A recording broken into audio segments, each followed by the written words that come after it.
Good morning, ladies and gentlemen. My name is David Andrew Christensen. This is video number 142. It's about 7:30 here in Miramar Beach, Florida. It's December 20th, 2012. The title of video 142 is What is the Katrina virus? Where did it come from? And how does it spread? I needed a very simple term for what entered the environment during Hurricane Katrina. I selected the Katrina virus and called it a chemical warfare agent or contaminant. In reality, it is far more complex. The mass murder-suicide in Newtown was the impetus for selecting the term Katrina zombie syndrome. It was more sensational at this time than I wanted, but it gets the point across. As time goes by, we will see more and more of the Katrina zombie syndrome. KZS should be used for all murder-suicide since August 29, 2005, where the murderer has not been diagnosed or a motive found. This would help in tracking the KZS. At this time, the federal government refuses to track murder-suicides. Why? A very plausible answer is that the Katrina virus and Katrina zombie syndrome is real and has infected innocent and unsuspecting Americans. The Katrina virus is a compilation of the following: biological, chemical, pesticides and herbicides are included. An example is Agent Orange. Nuclear, radiological. So those four: biological, chemical, nuclear, radiological. Those four make up weapons of mass destruction, WMD. I hope you can see the complexity of the Katrina virus. All right.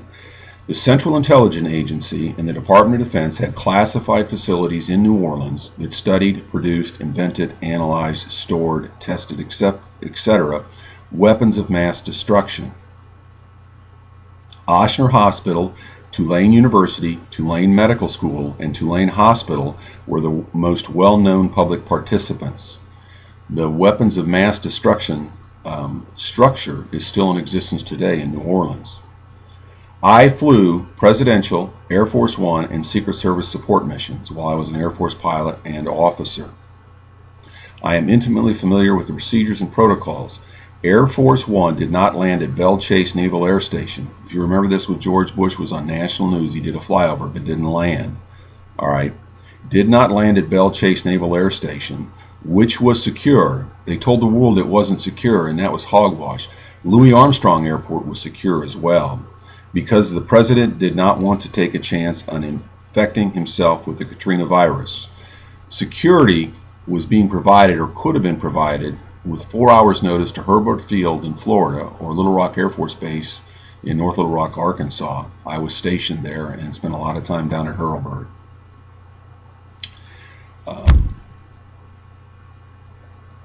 So the president did not want to take a chance on infecting himself with the Katrina virus. This was confirmed to me by Ambassador Donald Ensenat. I put a Wikipedia link there. He was George Bush's roommate at Yale and friends with him. He was my friend from the Hilton Health Club in New Orleans, Louisiana. I told you all the story. I don't think he realized when he told me what he had said, but because of my background, he must have felt comfortable telling me. The United States military did not publicly arrive for 5 days. Obviously, that was, you can see that in the media, but it was also confirmed to me by General Russell Honore. He was the commander of the United States Army when they arrived in New Orleans. There was a division, a military division in New Orleans before Hurricane Katrina struck that had been issued by, let me read that again. There was a division in New Orleans before Hurricane Katrina that had been issued, this division had been issued by Director Teresa McKay of the Defense Finance and Accounting Service, millions of dollars in cash in satchels, millions in satchels. She sat at my house in New Orleans and told me that a couple years after the hurricane. At that time, she told me it didn't make sense, but I figured it out, within a short period of time. She was my good friend, and she was married to my roommate, Jeff McKay, called JK, from the Air Force Academy class in 1982. There's a link to her resume. My cousin is Navy Admiral John Christensen. He is currently president of the Naval War College. There's a link there for him as well. The above information is important because the Katrina virus and the weapons of mass destruction are persistent or non-persistent. This is the measure of effective time, or how long it stays in the environment. This is the reason that the real rescue of New Orleans did not take place for 5 days. Environmental tests had to be conducted to see if it was safe. This is the reason people died. This was murder and genocide. Our government did not want contaminated people leaving New Orleans. 1,200 people are still missing and unaccounted for. Herbert Field and the 1st Special Operations Wing had a large presence in New Orleans immediately after Hurricane Katrina struck. Secretary of Defense Donald Rumsfeld refused to authorize their use. I put the links there. This is confirmed by General Norman Brosnick, United States Air Force Academy class of 1983, and General Brad Webb, United States Air Force Academy class of 1984. Please Google them. I was in the class of 82 and flew special operations. You can see my unclassified discharge DD-214 from the Air Force, C-27, C-130, C-23s, and another assortment of airplanes that aren't there.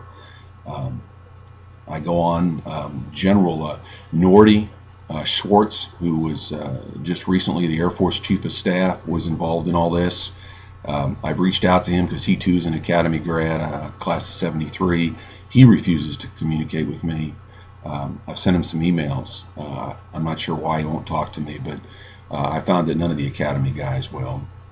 I put some links in here about chemical warfare agents, weapons of mass destruction. You can see the complexity if you just look at those pages briefly. They're on Wikipedia. Go to Google Maps, punch up New Orleans and South Louisiana. It is absolutely amazing how big it is and how many chemical plants there are. Just zoom into the river and start down at Venice, go up the river to New Orleans, and you can see the plants plain as day. There's thousands of them. Okay, they all sustained damage during Hurricane Katrina. So even if you discount my theory about the CIA, and it's not a theory, even if you discount my factual proof about the CIA and DOD, these plants leaked as well. The Louisiana Chemical Association has a directory. You can look at all the chemical companies that operate in Louisiana. South Louisiana is the chemical and chemical warfare capital of the world. All the largest chemical companies are there. I put some examples down below in the description. You know, people say, well, what is it? Well, the Katrina virus. The worst part is you got blood agents, blister agents, leukocyte, nerve agents, V agents, Novichok agents, nettle agents, pulmonary agents, incapacitating agents, riot control agents. The ones that were working on the nasty ones were the triggering agents. One of them would trigger cancer. So if in your family, in your DNA, and you had, like, say, liver cancer, it would trigger that to come out. The other one is they want to incapacitate the foreign armies or the armies that we're in conflict with.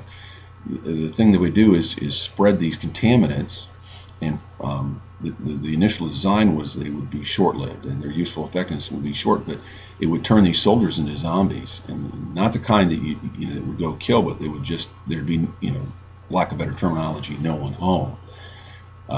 People don't want to admit it, but our government is the evil empire. I mean, they were going to win a war no matter what it took.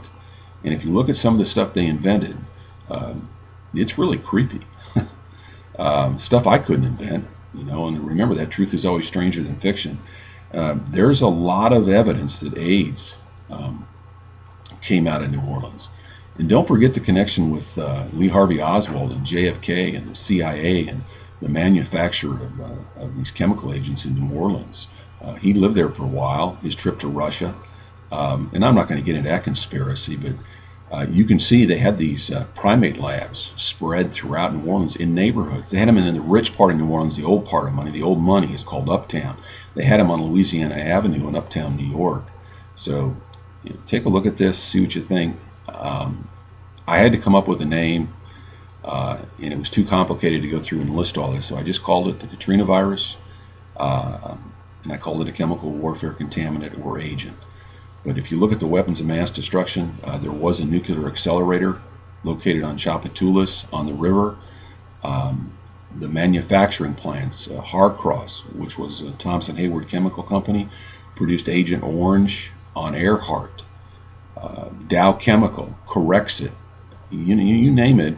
It's been manufactured in Louisiana, and there's been bad stuff there that if it ever leaked, all right. And let's not forget that they did testing on human subjects in New Orleans. Zip code 70112 has the lowest life expectancy and it's a very large zip code, and the average life expectancy of a man in that zip code is 54 years old, per the CDC. So, don't take this lightly, and I hope I've answered the question about what is a Katrina virus. I'm rambling today. I'm sorry. My name is David Andrew Christensen. Godspeed.